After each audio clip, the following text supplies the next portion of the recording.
সোহরাওয়ার্দীর পর কবি নজরুল কলেজও বন্দর ঘোষণা। রাজধানী কবি নজরুল সরকারি কলেজ বন্দর ঘোষণা হয়েছে। সোমবার 25শে নভেম্বর কলেজের ওয়েবসাইট দেওয়া এক বিজ্ঞপ্তিতে এই কলেজ বন্ধের বিষয়টি জানানো হয়েছে।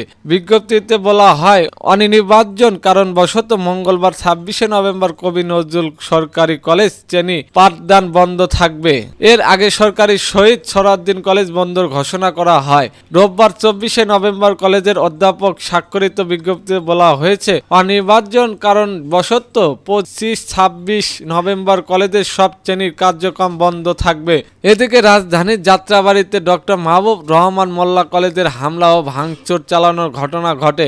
এই সময় কলেজটির বিভিন্ন সামগ্রী ও সরঞ্জাম নিয়ে যান হামলাকারী ও শিক্ষার্থীরা। সোমবার দুপুর 12টার দিকে সরকারি শহীদ সোহরাওয়ার্দী কলেজ ও কবি নজরুল সরকারি কলেজ শত শত শিক্ষার্থী গিয়ে ডক্টর মাহবুব রহমান মোল্লা কলেজে হামলা চালান। বেলা 1টা ও প্রতিবেদনে লেখা পর্যন্ত সেখানে ডক্টর মাহবুব রহমান মোল্লা কলেজের শিক্ষার্থী ও স্থানীয় জনতা এবং সরকারি শহীদ সোহরাওয়ার্দী কলেজ কবি নজরুল সরকারি কলেজ শিক্ষার্থীদের মধ্যে পাল্টাপাল্টি ধাওয়া সংঘর্ষ চলছিল।